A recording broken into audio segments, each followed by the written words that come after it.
Well, there we have it. The result of this no confidence motion. Michel Barnier has been brought down by a no confidence vote in Parliament that has succeeded. 331 MPs in the parliamentary chamber voted in favour of the motion, expressing no confidence in the Prime Minister Michel Barnier and in his government.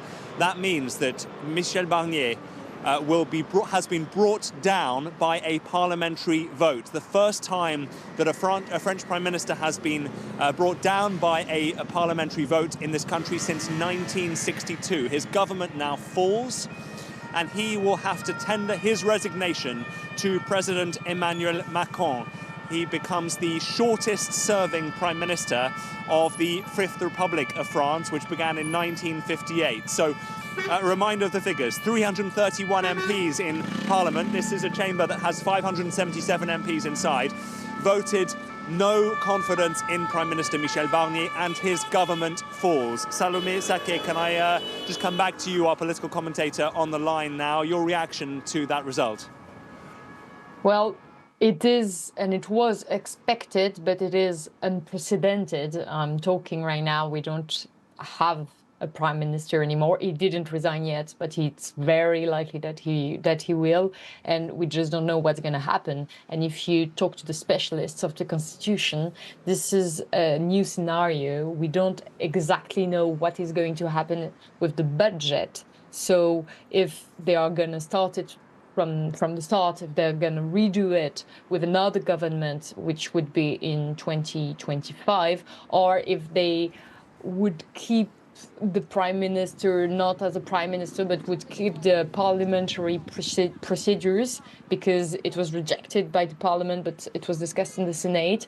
And we don't know what is going to happen with this budget, even though it's likely that it's going to be totally rejected. But now we don't. I think we just tonight got even deeper in the big political crisis that we were already facing for a few months in France. I'm just seeing the first reactions that are coming through, Salomé, as we speak. Mathilde Panot from the left has voted and has spoken, and she said that today is a historic day. And she said the Barnier government has fallen, but also what she describes as a violent budget. So that means that Michel Barnier's government has fallen. He will not be able to push through his budget, which has real economic implications for this country, of course, because France's debt level is very high, and so is its deficit. Can you just explain, Salomé, just how much of an economic turmoil France is currently in and could be worsened by its government falling?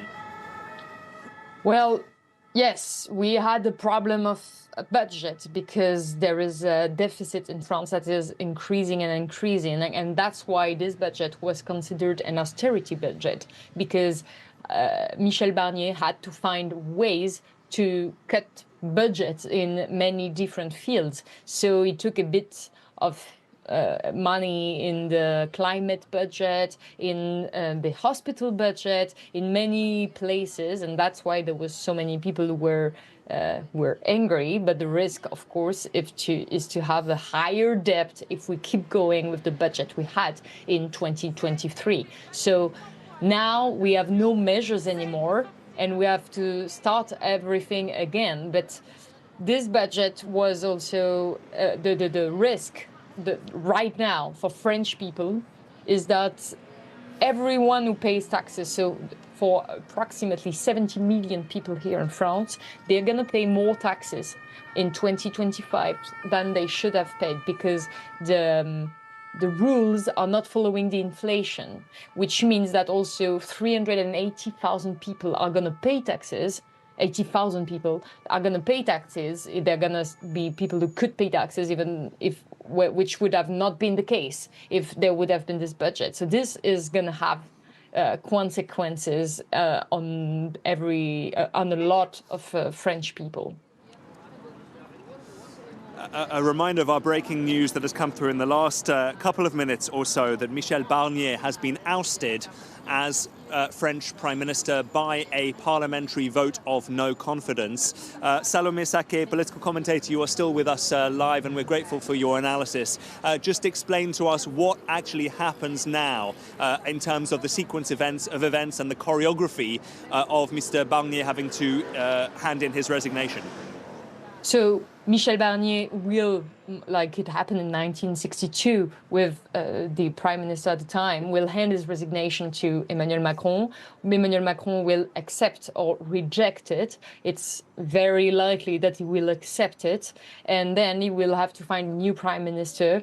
We absolutely don't know in what timeline we're talking about. We don't know if it's days, if it's months, if it's weeks. We absolutely do not know who he might name. They are very different names at the moment, very many rumors, but I think Emmanuel Macron himself doesn't really know who to appoint at this position. And then there are these 26 days, sorry, we're still the 4th, there are these 26 days left to vote a budget. So so we have a budget for 2025. It's very unlikely that we will have this budget, but it might happen in the next hours or days that they try to find a solution to still have some parts of the budget going on. And then if the budget doesn't pass, which is likely to happen, they need to pass some decrees, some special laws for the retirement, for very specific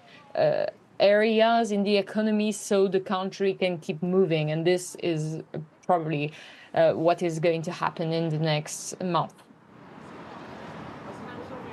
Emmanuel Macron, the president, who of course called this snap parliamentary election over the summer that has now snowballed into this political turmoil, has now landed back in Paris. He was on a trip to Saudi Arabia. A lot of the blame for what is happening here is being laid at his door. What options does he now have to try to name somebody to bring unity to this parliamentary building behind me, Salomé? And does anybody stand a chance of being able to unite the fragmented political scene here? I don't think anybody can actually unite this parliament, because the parliament is at the image of the rest of the country, divided in 3 big parts: the left wing, the central right-wing part, and the far right. And they disagree on so many things. And if you talk about budget, for example, there are not many things on which they can associate with.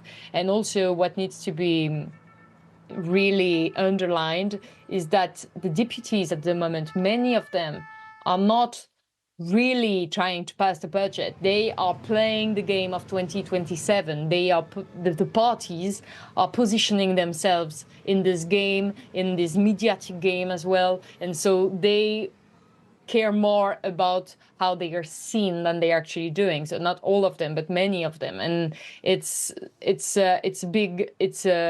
really a game of position at the moment. So I cannot imagine a prime minister who could be able to really unite everyone and pass calmly many laws and the budget. So it is going to be complicated. At the moment, there are 3 names actually in the game. So there are in the media. So there is François Bayrou, who is a centrist leader. There is Stéphane Séjourné, who was the minister, and there is also Bruno Retailleau, who was the Ministry of Interior, depending on if the government has fallen already.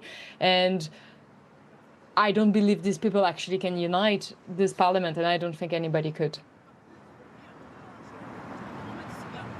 Salomé Saké, political commentator, thank you very much indeed. A reminder there of our breaking news that the French government has fallen. It has been overthrown by a parliamentary vote of no confidence. 331 MPs voting against it. That is a majority of MPs in the parliamentary chamber behind me. So Michel Barnier, the Prime Minister, is now constitutionally forced to tender his resignation to President Macron. The ball now in President Macron's court, Mariam, and it is very uncharted territory for this country in its modern history. Absolutely, Mark. And also it leaves open the door for even more political turmoil and chaos in the coming months.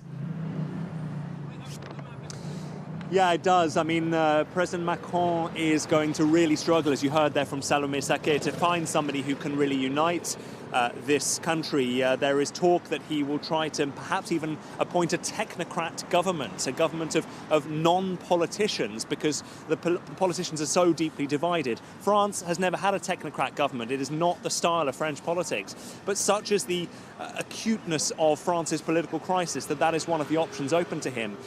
He is said to want to name a new prime minister within the next 24 hours, but really he has very few options available to him, and there are a lot of people calling for him to step down, saying that he has brought this country to political stasis, to division, to stagnation, and laying the blame at his door. He has said that is not going to happen, that he is the guarantor of stability as the President of the Republic, and that he will see out the rest of his term until 2027, decrying those who are calling for his early resignation as living in the land of political fiction.